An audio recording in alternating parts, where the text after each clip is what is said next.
அருண் விஜய் நடிப்பில் பாலா இயக்கத்தில் ரொம்ப நாளாக வெயிட் பண்ணிட்டு இருந்த வணங்கான் படத்துடைய ட்ரெய்லர் பார்த்தீங்கன்னா ரிலீஸ் பண்ணியிருந்தாங்க. அந்த ட்ரெய்லரை பார்த்து எனக்கு மட்டும் இல்லை, பார்த்த எல்லாருக்குமே பல கேள்விகள் வந்தது. இந்த வணங்கான் ட்ரெய்லரை பார்த்துட்டு நமக்கு பல கேள்விகள் வந்தாலும் இந்த வணங்கான் படம் இதில் நடிக்கிற ஹீரோ அருண் விஜய்க்கும் சரி, இயக்குனர் பாலாவுக்கும் சரி, ரெண்டு பேருக்குமே ரொம்ப முக்கியமான ஒரு படம். அதாவது ஜெயிச்சே ஆகணும் அப்படிங்கிற கட்டாயத்தில் இருப்பாங்கன்னு சொல்லுவாங்கல்ல, அந்த மாதிரியான படம் தான் இவங்க ரெண்டு பேருக்குமே. அருண் விஜய்க்கு லாஸ்ட்டாக மிஷன் சாப்டர் 1 ரிலீஸ் ஆகி நல்ல பாசிட்டிவ் ரெஸ்பான்ஸாக வாங்குச்சு. பாக்ஸ் ஆஃபீஸ்லேயும் பார்த்தீங்கன்னா ஹிட் அப்படிங்கிற மாதிரி தான் சொன்னாங்க. ஆனாலுமே ரெண்டு பெரிய படம் கூட அந்த படம் ரிலீஸ் ஆச்சு.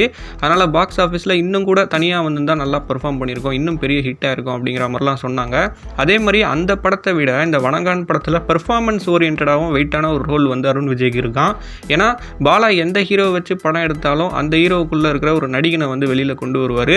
அந்த மாதிரி அருண் விஜய்க்கு ரொம்ப நாள் கழித்து ஒரு பெர்ஃபார்மன்ஸ் ஓரியன்ட் தன்னையை வந்து ஒரு நல்ல நடிகன்னு ப்ரூவ் பண்ணிக்கிறதுக்கான ஒரு படமாகவும் இது அமையும் அப்படிங்கிற மாதிரி சொல்கிறாங்க. இது ஒரு பக்கம் இருந்தாலும் அந்த படத்துடைய ட்ரைலரை பார்க்கும்போதும் அதில் அருண் விஜயோடைய லுக்கு, பாடி லாங்குவேஜ், அவருடைய கேரக்டரைசேஷன்லாம் பார்க்கும்போது பாலா இதுக்கு முன்னாடி எடுத்த ஒரு படத்தில் அந்த ஹீரோ நடித்த அந்த கேரக்டரைசேஷனை ரொம்ப ஞாபகப்படுத்துகிற மாதிரி இருக்குது.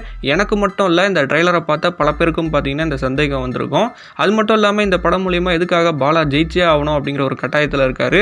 இந்த ட்ரைலரில் இருக்கிற குறை நிறைகள் இதெல்லாம் சேர்த்து வச்சு தான் இந்த வீடியோவில் நான் உங்ககிட்ட சொல்ல போகிறேன். வாங்க வீடியோக்குள்ளே போகலாம். ஃபர்ஸ்ட் ஆஃப் ஆல் இந்த வணங்கான் படத்துக்கு புள்ளியார் சொல்லி போட்டு ஆரம்பித்து அந்த கட்டத்திலேருந்து வருவோம். இந்த படத்தை ஃபஸ்ட்டு எப்போ அனௌன்ஸ் பண்ணாங்க அப்படின்னு பார்த்தீங்கன்னா 2022 தான் அந்த படத்தை வந்து சூர்யா நடிக்க போகிறதாவும் பாலா இயக்க போகிறதாவும் அஃபிஷியல் அனௌன்ஸ்மெண்ட் வந்து கொடுத்தாங்க. ஆனால் அந்த டைட்டில் வந்து வணங்கான்னு அப்போ வைக்கல, ஒரு அனௌன்ஸ்மெண்ட்டை மட்டும் கொடுத்துருந்தாங்க. இந்த வணங்கான் படத்தை ஆரம்பிக்கிறதுக்கு முன்னாடி இயக்குனர் பாலாவுக்கு இண்டஸ்ட்ரியில் ஒரு செட்பேக் ஆகிடுச்சு. எதனால் செட்பேக்கு அப்படின்னு கேட்டிங்கன்னா வேற என்ன, வர்மா படத்துடைய பஞ்சாயத்து தான். நடிகர் விக்ரம் அவரோட பையன் த்ருவ் விக்ரமா அவர் மாதிரியே தமிழ் சினிமாவில் ஹீரோவாக இன்ட்ரடியூஸ் பண்ணோம் அப்படிங்கிற ஒரு ஐடியாவில் நிறைய கதைகள்லாம் தேடிட்டு இருந்தார். அந்த டைமில் தான் தெலுங்கில் விஜய் தேவர்கொண்டா நடிப்பில் டைரக்டர் சந்தீப் ரெட்டி வாங்கா இயக்கத்தில் அர்ஜுன் ரெட்டிங்கிற படம் ரிலீஸ் ஆகி பிளாக் பஸ்டர் ஹிட் ஆச்சு.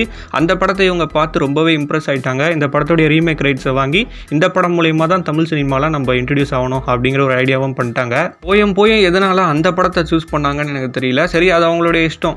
அந்த படத்துடைய ரீமேக் ரைட்ஸும் வாங்கிட்டாங்க. அப்போ இவங்க என்ன பண்ணியிருக்கணும், ஒன்று அந்த டேரக்டரை அப்ரோச் பண்ணி நீங்களே பண்ணுங்க அப்படின்னு சொல்லியிருக்கணும். இல்லைனா இங்கே ஏதாவது ஒரு டேரக்டரை பிடிச்சி இந்த கதையை வந்து தமிழில் ரீமேக் பண்ணுங்க அப்படின்னு சொல்லியிருக்கணும். அப்போ தான் நடிகர் விக்ரமுக்கு ஒரு யோசனை வந்தது போல இருக்கு. நமக்கு தமிழ் சினிமாவில் மிகப்பெரிய ஒரு லைஃபை கொடுத்து நம்மளை தூக்கி விட்டது யாரு, பாலா தான். அதே மாதிரி நம்ம பையனையும் பாலா கிட்டே ஒப்படைச்சிருவோம், இந்த கதையும் அவர்கிட்டே கொடுத்துருவோம், இந்த அர்ஜுன் ரெட்டி படத்தை அவரை வச்சே ரீமேக் பண்ணிடலாம் அப்படின்ட்டு ஐடியா பண்ணி தான் பாலா கிட்ட போனார் விக்ரம். பாலா எப்படிப்பட்ட ஃபிலிம் மேக்கரை, அவர் எந்த பேட்டர்னில் படம் பண்ணுவார் அப்படிங்கிறது இண்டஸ்ட்ரியில் இருக்கிற எல்லாருக்குமே தெரியும். அப்படி தெரிஞ்சுமே ஜியான் விக்ரம் அர்ஜுன் ரெட்டி படத்துடைய ரீமேக் ரைட்ஸை வாங்கிட்டு நீங்கள் தான் இந்த படத்தை தமிழில் என் பையனை வச்சு ரீமேக் பண்ணணும், என் பையனை இன்ட்ரடியூஸ் பண்ணணும் அப்படின்னு சொல்லியிருக்காரு.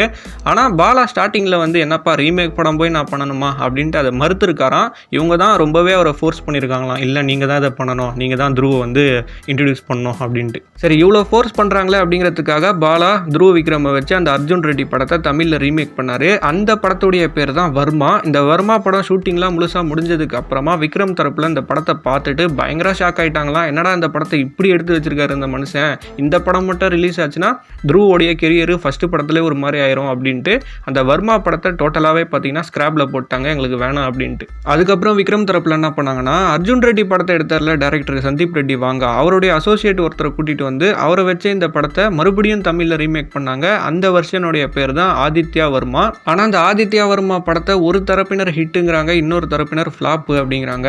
இந்த படம் ஹிட்டா ஃப்ளாப்பா உண்மையிலே அப்படிங்கிறதுல எனக்கே ஒரு சின்ன குழப்பம்லாம் இருக்குது. ஆனால் இந்த படம் உண்மையிலே ஒரு பிளாக் பஸ்டர் ஹிட் படமாக ஆயிருந்ததுன்னா அடுத்தடுத்த பெரிய ப்ராஜெக்ட் வந்து த்ருவ விக்ரமுக்கு அமைஞ்சிருக்கும்.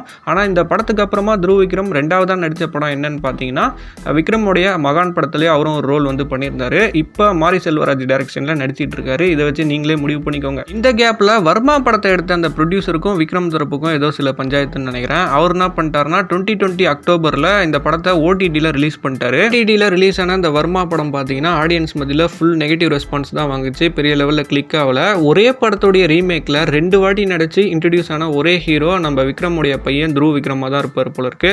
இந்த வர்மா படம் மூலயமா பாலாக்கு எப்படி செட்பேக் ஆச்சுன்னு பார்த்தீங்கன்னா தமிழ் சினிமாவை பொறுத்தவரைக்கும் இயக்குனர் பாலாக்கு அப்படின்ட்டு ஒரு தனி மரியாதை இருக்குது, தனி நேம் வேல்யூ இருக்குது. பாலாவா நல்ல படைப்புகளை கொடுக்குற படைப்பாளி இயக்குனராச்சே, அவர் வாங்காத விருதுகளே இல்லை அப்படின்ட்டு பாலானாலே பார்த்தீங்கன்னா ஒரு தனி மரியாதையோட தான் பார்ப்பாங்க.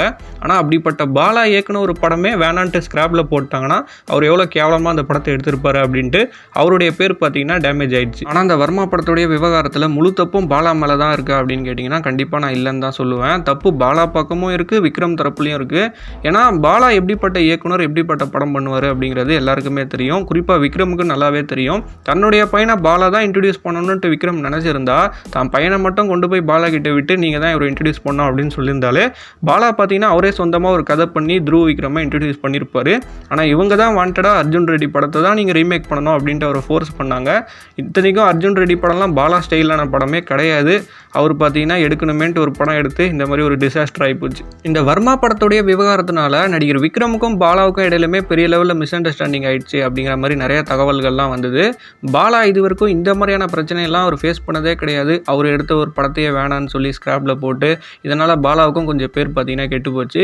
இந்த மாதிரியான செட்பேக்கில் பாலா இருக்கும்போது தான் நடிகர் சூர்யா என்ன பண்ணார்னா, நம்ம ஒரு காலத்தில் சினிமாவில் ஸ்ட்ரகிள் பண்ணிட்டு இருந்த டைமில் நமக்கு நந்தான்னு ஒரு படத்தை கொடுத்து நம்ம கெரியரில் அடுத்த கட்டத்துக்கு போகிறதுக்கு நம்மளை தூக்கி விட்டவராச்சே பாலா, அவருக்கு நம்ம ஏதாவது பண்ணணும் அப்படின்ட்டு நடிகர் சூர்யா என்ன பண்ணார்னா அவருடைய சொந்த பட நிறுவனமான 2D என்டர்டைன்மெண்ட் மூலமா பாலா வச்சு ஒரு படம் பண்ணுறது, அதில் நானே ஹீரோவாக நடிக்கிறேன் அப்படின்ட்டு தான் இந்த வணங்கான் படமே பார்த்தீங்கன்னா ஆரம்பிச்சுது. இப்படி தான் இந்த வணங்கான் படம் ஃபர்ஸ்ட் ஆரம்பிச்சுது. படம் ஆரம்பிக்கும் போது எல்லாமே ஓகே தான். அதுக்கப்புறம் ஷூட்டிங் ஸ்பாட்டில் பாலா சூர்யாவை ட்ரீட் பண்ண விதம்னு ஒன்று இருக்குல்ல, அங்கே தான் பிரச்சனையே ஆரம்பிச்சுது.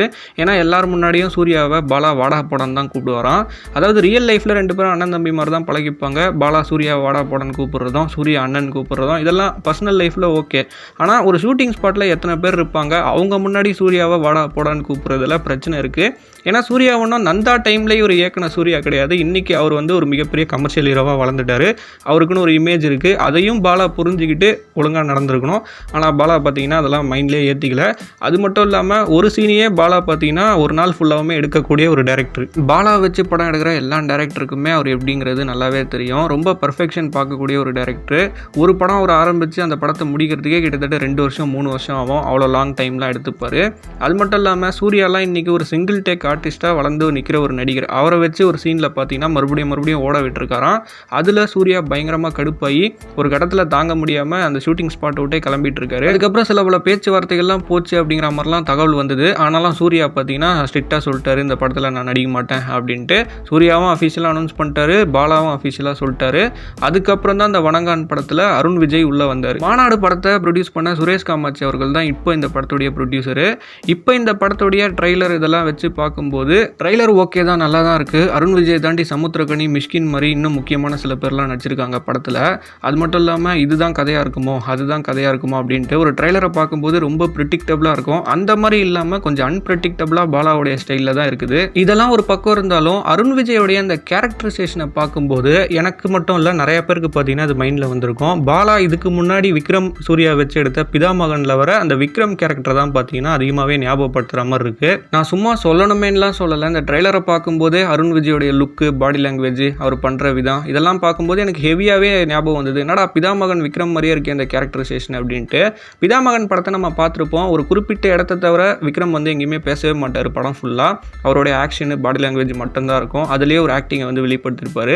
இந்த ட்ரைலர்லேயும் அதே மாதிரி லுக்கை தாண்டி அருண் விஜய் பார்த்தீங்கன்னா எங்கேயுமே ஒரு வார்த்தை கூட பேசலை.